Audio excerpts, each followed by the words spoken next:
When you find a real estate platform that aligns everyone in the entire company financially by making us real estate agents owners, so when the average agent wins, everyone wins, that's the secret to success.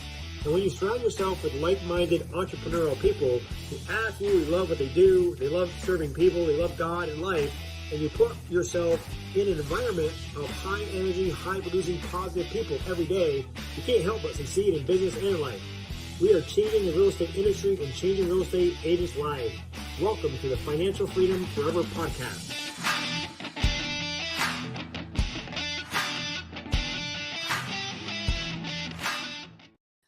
Well, hello, everyone. Welcome to the Financial Freedom Forever podcast. I'm super excited today to be talking to my business partner, Todd Fyfe from Fernie, British Columbia, Canada. How are you doing today, Todd? I'm really great, Andre. How are you doing? I'm doing fantastic. Hey, you listeners, we're in for a treat today. Todd's been a broker owner and a real estate agent in his market for many, many years, and he's done a tremendous amount of business, has had his own brokerage before partnering with us, and looking forward to kind of hearing his story today and how he has really built his business. So if you have any questions for Todd, please put them in the chat box here so we can answer those questions for you. And Todd, thanks for jumping on today. Yeah, I appreciate your time, Andre. Thanks very much for the invite. So let's start, Todd, with just give us a little bit of your real estate background, a little bit of your real estate story, so people know who we have on here today. Yeah, sure. Well, I guess I'd be considered an experienced licensed agent. I got licensed back in 2006 when I decided to change up my lifestyle a little bit and became a realtor and joined a small boutique brokerage in a little mountain town in British Columbia. A few years later, I bought the brokerage and the building that it was in, and ran that real estate team for approximately 10 years. Through that time, I developed quite a business, personal business, and became a top producer in the market. The brokerage was quite successful. We had 30 some odd % of the market share. And, all through that time, we had a number of great producing agents and really good market share. So life couldn't be better. Until one day I really started to analyze, what the exit strategy was and what we were actually, the actual net result of running the brokerage. And it wasn't until I really got honest with myself that I realized that it was going to be really, really difficult to exit that because without my volume that I was contributing to the brokerage really didn't give enough income to sustain itself or to sustain me, if I decided to retire or step back from selling. And so I tried a couple of times to step back, feed the rest of the team some volume and test whether or not it could be self-sustaining. And after looking at it a couple of times, I realized that, the retirement plan on owning a brokerage was not a good one. Not without me at the helm all the time, being the HR manager, the managing broker, the president, the treasurer, everything. So that was on my weighing on my mind, and it was in and around that time that I was going through these exercises that I met a guy named Pierre Nadeau, who is one of my business partners now. Pierre sponsored me eventually to come to EXP. I was certainly not the fastest agent that he's onboarded in his life. It took me quite a bit of time to digest the model, and not only that, but to get rid of the ego that I had built up in around my own brand and brokerage, and Right. and the the perceived revenue that I was making there.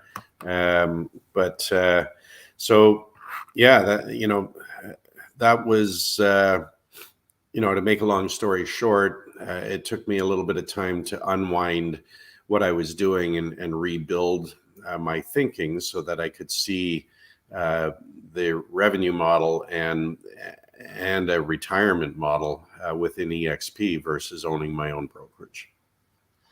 Well, that's pretty awesome. Thanks for being so transparent. And I think it's really going to give a lot of value to our listeners out there, especially people who are exactly where you are now or you were. I guess that is the misconception. I mean, that's what we all want to do, right? When we, as an agent, we first just start selling a bunch of homes, and then a lot of us will go to the next level is to build a team, right?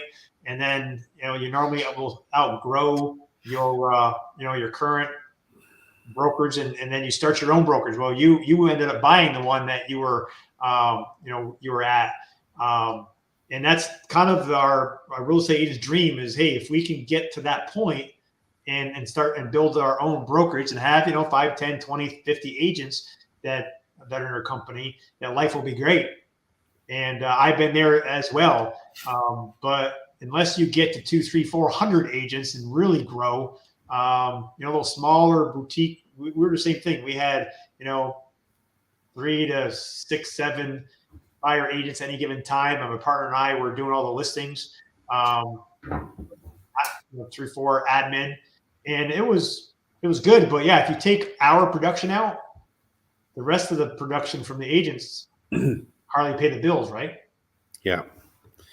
Yeah. So, now the interesting thing is, once you're on the other side of the equation and you've decided that you can let go of that shiny penny for a minute, to take a look at the other side, the pain points are generally all the same in smaller brokerages or teams, where the person leading that has they've got their hand clenched around this shiny penny that they think is going to make, get them to the finish line and then pass the finish line for years after.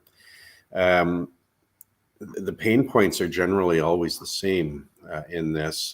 And I can tell you one thing, having a conversation with somebody that owns a brokerage now is completely different than the conversation I used to have with them when I was on the other side, owning the brokerage. We're always patting ourselves on the back saying, oh, how good business is and life's great. The brand's doing well, this and that. But it was a false sense of security for sure.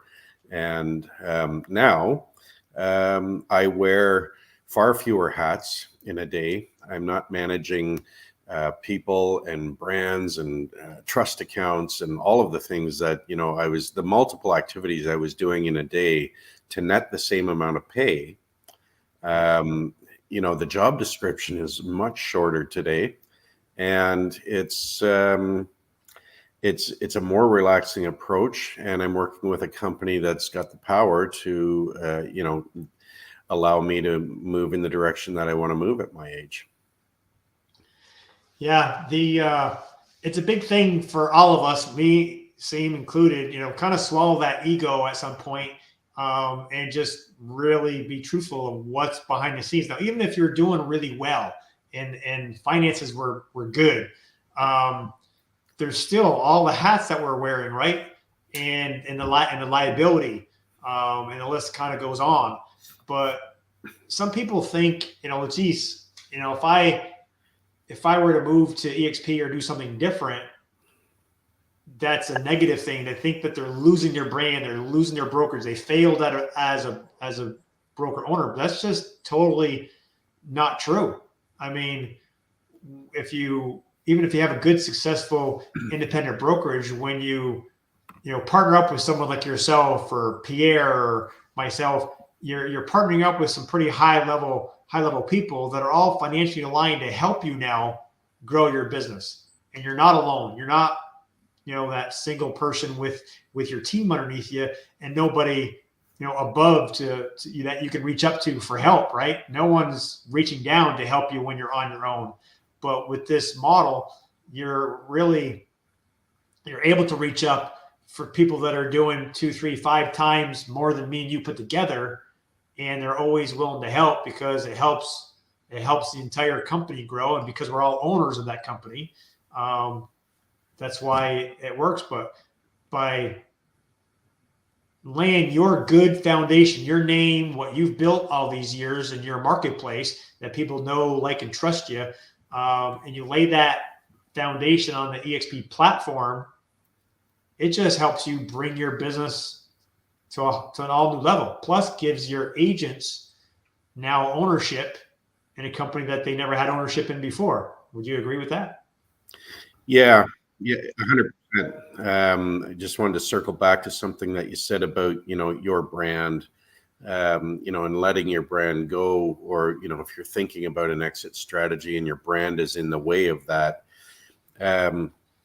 I think the biggest transition that I had to make, and I'm assuming it's a similar one that everybody else has to work through. Your brand is just a vehicle. It's just a Ford Taurus that you're going to hop into and ride for a little while. It's a vehicle to get you to where you're going, and whether or not you work for, a large corporation or whatever, you're in that vehicle to make some money, to build a retirement plan so that you can carry on doing the things that you want to do in life. It took me a long time to figure out that my brand was just a vehicle. Because I had taken that brand name and I had plastered it all over the place, advertisements and social media. We had T-shirts and beer cozies, you name it. The brand was everywhere. And so it was more than just a vehicle to me. It was like a tattoo. It was a part of my DNA. Right. And ripping that tattoo off when you've spent so much time installing it is really like getting rid of a member of your family. You've invested so much into your vehicle because you're the only guy that owns it. Right. You've got so much ownership in it, and if you let it go, you feel like you might fall off a dark cliff and never land. And so that was, that was an awakening for me, in a sense that you can step back from that vehicle as long as you have a solid partner to step into it and move forward. And EXP allowed me to bring over pieces of my brand and transition in a way that made it comfortable. They provided me systems so that, I could transition my business and continue on with what I was doing. And the interruption to revenue was minimal at best. We transitioned at a time that made sense seasonally, so that we weren't carrying too much inventory or too many deals on the go. But that transition to the EXP vehicle versus my own brand was more of a mental block and a mental hurdle than it was a physical one. Well, yeah. Thanks again for being transparent and sharing, because that's a big deal. I think it's going to help a lot of other brokers maybe open their mind just to the possibilities. So let's tell the listeners, now you've made the move. How long now have you been with EXP, and what has changed? How is your business or your life better now than it was before? Well, I've been with EXP heading on 3 years now, and I'm an associate broker with them. I was a managing broker at my own brand, so I already had the license. So I'm an associate broker with EXP. Brought along the rest of the team that was in my brokerage. They're all EXP agents now, and enjoying the freedom of working at home and still having the support that they need from the brands. So the team came over, and they're busy, producing transactions and doing real estate at the pace that they all wanted to do. For me, day to day life is pretty different. I don't have a I don't have a team that's busy running my brokerage. I don't have all of the concerns of accounting and legal and marketing and HR that I used to have. Now I focus my time, a little bit of my time, with my virtual assistants that, you know, give me some help with marketing and admin. I spend a little bit of time on, or not a little bit of time, but I spend some time on production still on the deals that we're working on. And I try to focus on, you know, transactions that are exciting to me. And then I also contribute a piece of my day or a piece of my time to just talking to other agents and other owners and brokers that are interested in how to do the real estate business differently, and whether or not it would allow them an opportunity to break away from the business eventually when they want to retire.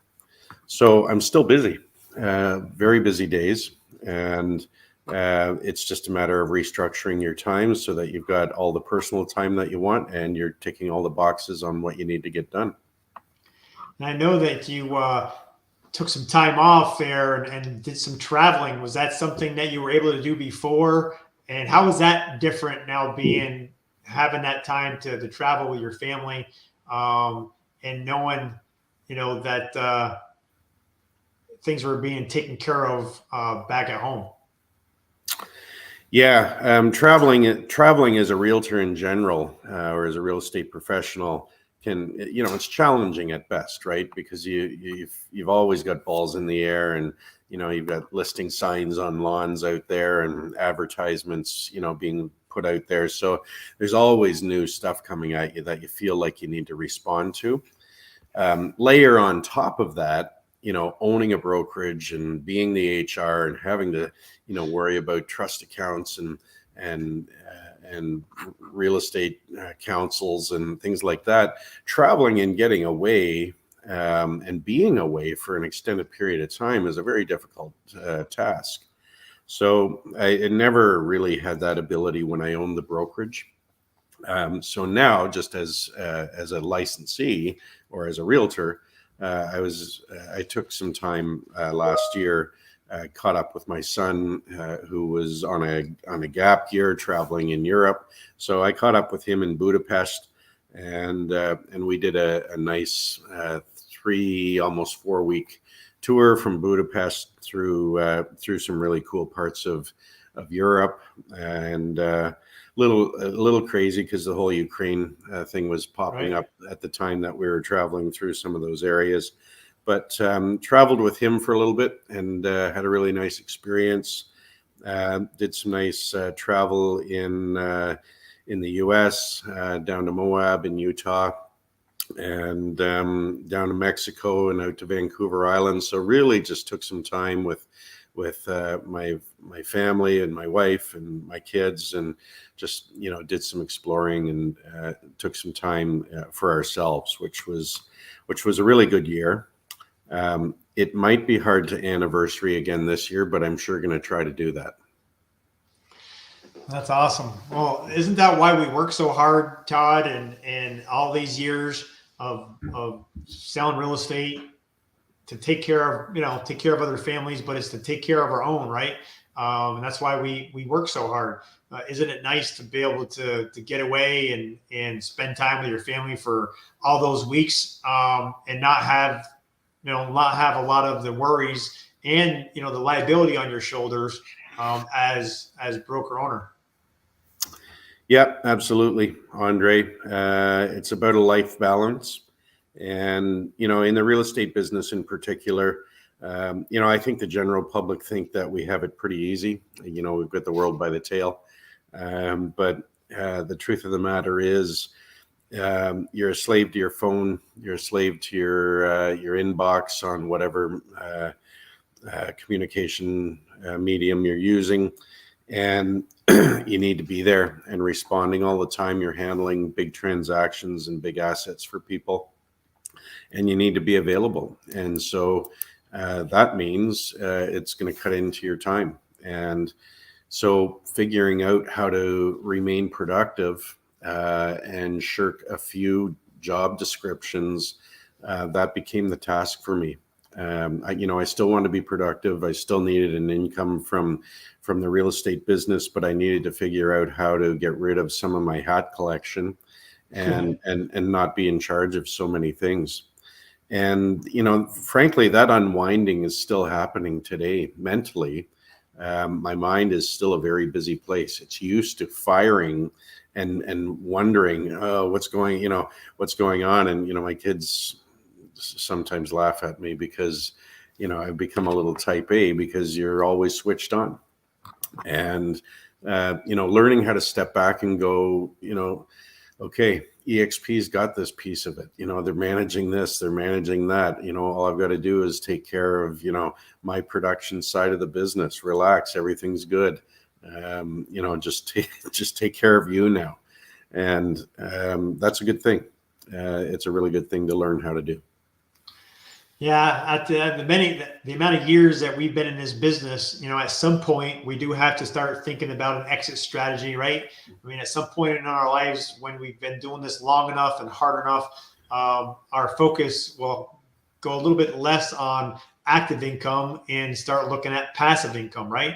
And that's what I know that's what's happened to you. That's what's happened to me, and a lot of us that's been in this industry for 20, 30 plus years. Where do you see yourself, in the next, 3 to 5 years? What's your, exit strategy, and how has EXP really played a part of that?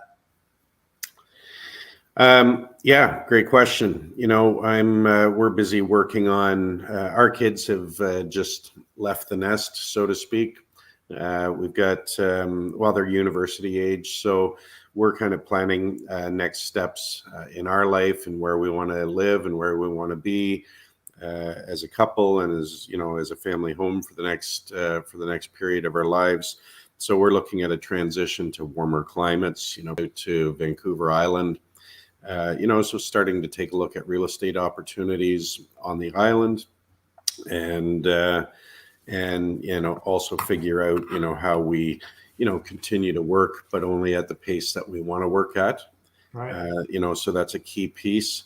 With EXP, there's some revenue opportunities there that I'm sure most of your listeners have heard about. But the whole revenue share side of the business, that comes from just helping EXP grow the brand and bring new partners on board.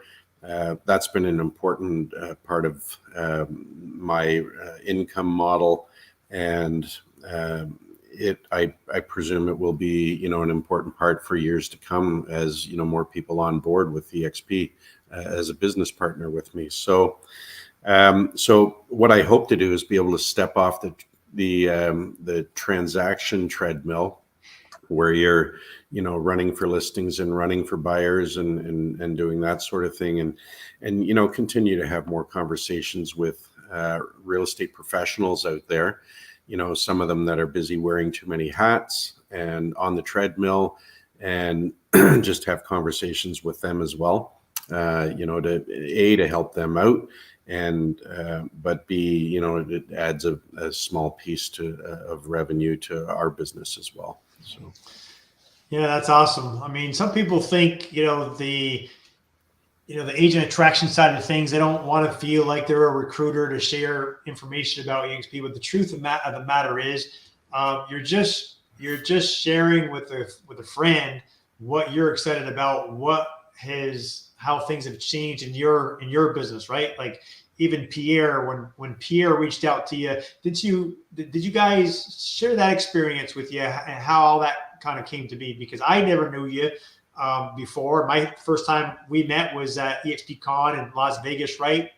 Pierre invited you out there. I hadn't talked to Pierre in 6 or 7 years when I reached out to him, but we were old friends. And I just shared with him, hey, this is coming to Canada. I think we had 300 members in the entire country when I called him there several years ago. And now, I know he's got like over 500 in his organization, which all, filtered down to me. So he's been a big part of my organization. And now you and Phil and all your team members are all part of it as well. And it just started with a conversation with me and Pierre. But how did that work between you and Pierre? Yeah, good question. Pierre and I were acquainted through another organization in Canada that that aligned independent brokers across Canada. So, okay. So there was an organization where independents would band together and host their own conference and get together so that we could network and use each other as resources. So Pierre and I had met at some of those functions, and I don't think even at that point he was considering EXP. I think he was at this conference, to figure out how to get his brokerage going in the right direction and align himself with other independents. And it must have been sometime around that time that you were working with Pierre and explaining to him the EXP model. Right. So I think once he made that mental shift and moved over, can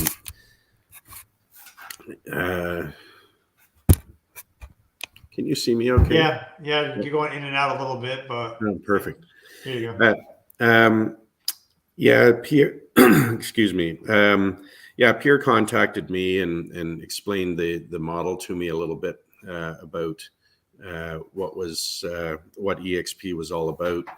And excuse me just for a second. Okay. Hey, that's what happens. We're on live video, so you never know what's gonna, sometimes audio and gotta play with the video a little bit. There you go. I can see it a lot better now. Yeah, I had the sun coming up through a window here. So that's what it was. Okay. Anyway, so Pierre contacted me once he got rolling with EXP and started to explain what he was going through to me. I have to. He's probably still got some emotional scars because I was a long time onboarding. At least a couple of years, and it was mainly because I had my fingers into my brand still. We were riding high and we had good market share and everything was good. And so it took him a little bit of time, to get his head around EXP, the newness of it, settle his brand into it, and get everything going, all the while he was, wanting to share it with other people around him. I would say it took me time. It took me too much time to get my head around it. And in hindsight, that's probably one of the biggest mistakes that I made in transitioning out of my brand was dragging my feet and keeping my fingernails dug into my brand and not wanting to let it go, rather than just opening my mind and exploring where this can go and moving faster. If I would have transitioned sooner with the entire team the way that it was that day when Pierre first called me, and I would have onboarded 2 years earlier, it would be it'd be even larger than it is today for us. But that's just the human mind, and how it gets insecure about change, and you don't know what's on the other side, and you're afraid of the dark cliff that you're going to step off into. All of those psychological barriers that don't allow people to make change very quickly. I was a slave to that, and but we made it through. Yeah, the unknowns, right, does kind of slow us down. I would always recommend people, just to talk to a lot of people, not outside of EXP, but people within the organization, right? I know when I shared this with Pierre, his first idea was, hey, I got my own brokerage. Why would I even consider it?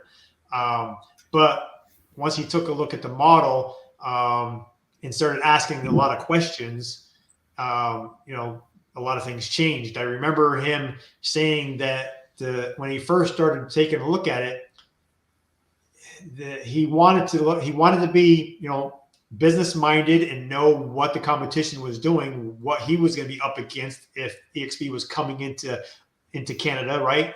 Yeah. And to hedge against it, so he could, know what the competition is doing, so it wouldn't hurt his brokerage. And he wanted to find out reasons why it would not work for him. He was trying to poke holes and figure out why it wouldn't work for him. And I remember him even saying he called Rico or called the powers that be at Canada just to make sure this was a viable and legal company that was coming to EXP. And of course, we laugh about that now. But what would you suggest for people to do if they could be happy, have 35% market share like you did, but know that several people might have reached out to them and they just kind of push it off? You just said you wish you would have pretty much come on 2 years earlier. What would you share to other brokers that feel the same way that you did when they're approached about taking a look? Yeah. I guess I'd have to say this. I know you're busy. I know you're busy because you've got a stack of hats that you're wearing. You're HR, you're the president, you're the boss, you're the team lead, you're the revenue producer, you're everything. You're everything to your company. And don't get stuck working inside your company. If you're stuck working in your company, you can't work on your company. And, good leaders are able to get 35,000 feet above everything else and look down on it and decide whether or not the direction is correct. And most real estate professionals that are running large teams or brokerages are stuck inside their business.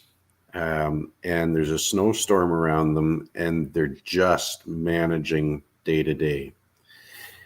And so taking the time out to park all of that and listen to an entirely different concept that includes putting your brand on a shelf and walking away, that's a tough nut to swallow when you're out in the middle of the battlefield, just, doing day-to-day real estate stuff. And so, I would say that it's really only the incredible leaders that have figured out that piece of their business that are ready to listen to other models, or injured warriors that have pain points, that have been injured in battle, and their brand is causing them pain, whether it's HR pain or whatever it is. That allows us to listen better because now we're injured or we're great leaders. But, to be honest with you, the rest of the world is just out there trying to make it work. And that's one of the faults with busy people like us, is that when we're busy, we have a hard time listening. And the EXP model requires a little bit of listening, a lot of listening, and a lot of digesting and figuring out how you're going to plug that into your personal situation. And, I've talked to a bunch of people about this already. And, they'll throw up the roadblocks and say, oh, but you don't understand. My situation's different. We've got this in our town. We've got that in our town. And I'm like, okay, you're not different. Honest to goodness, you're not different than the 90,000 other agents that have joined this brand. It's just different in your own mind because you have never crossed this barrier before. But, the people that truly take time out of their day and settle into this and do some research and poke some holes in it and call Rico or whatever they're going to do to vet this for themselves. Once you hear it, and Jay Kinder says this, once you hear it, you can't unhear it. Once you really hear it, I mean, really listen to what somebody's saying about EXP, you can't unhear that.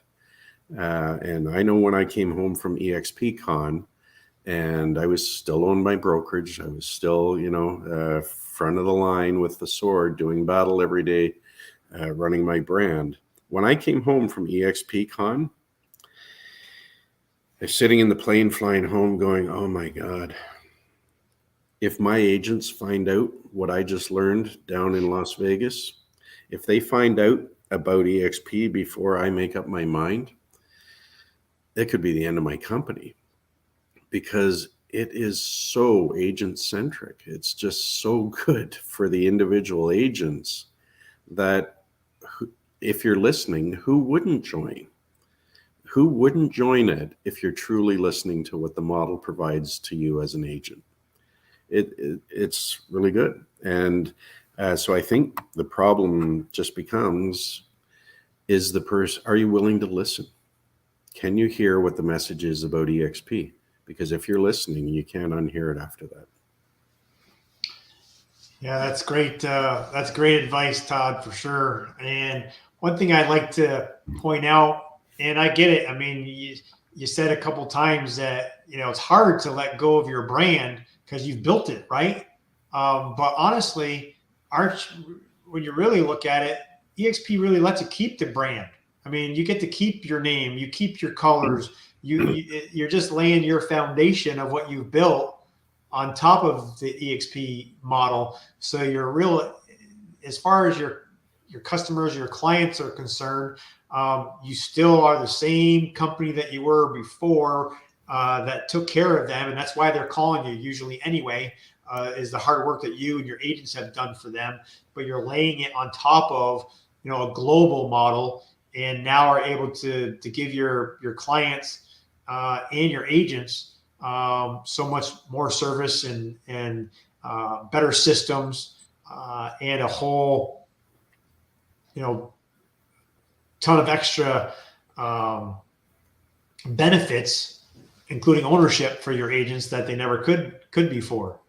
So I understand exactly what you're saying, and I really thank you, Todd, for being just honest and sharing your story, because it could change someone else's life who's listening. So, anyone who has any questions for Todd, his phone number is there on the screen. Please reach out to him.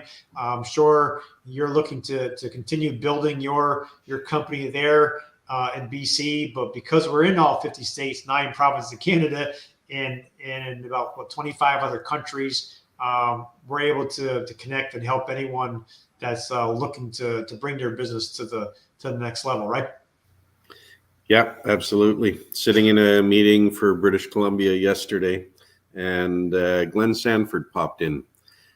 So how often do you get, the CEO and, one of the number 1 rated guys in real estate industry in the world today? He popped into our provincial meeting and just had a chat and answered questions. And, how often does that happen? Not very. So, yeah, the opportunities are endless, Andre, and thanks for your time on being able to sit down and talk about some of my experience.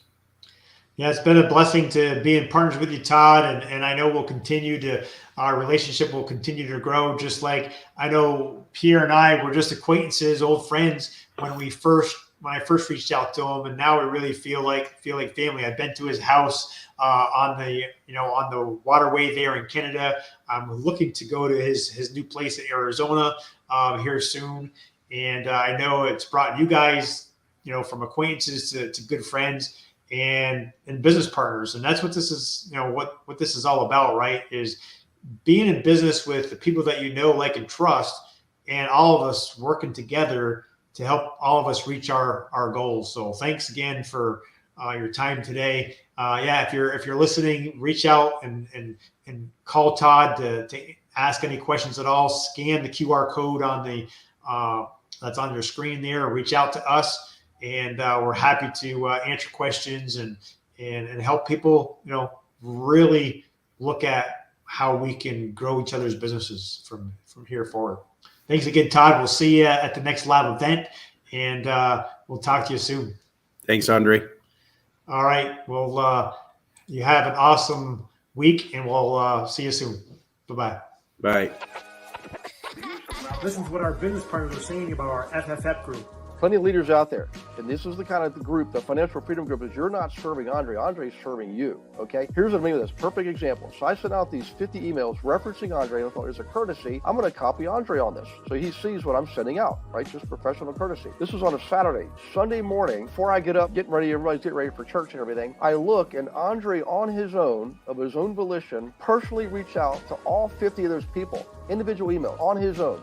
Well, I didn't ask for it. He did it on his own. That's the kind of support I'm talking about. That's the kind of leadership that I'm talking about. That's the kind of leadership you deserve, everybody deserves, everybody should ask for and expect in any company. We have it in the financial freedom group. So thank you, Andre. To get your questions answered and learn more about why people are joining EXP by 1,000 people a week and partnering up with us, please go to partnerwithandre.com or click the link below, check out the videos, and let's have a private conversation.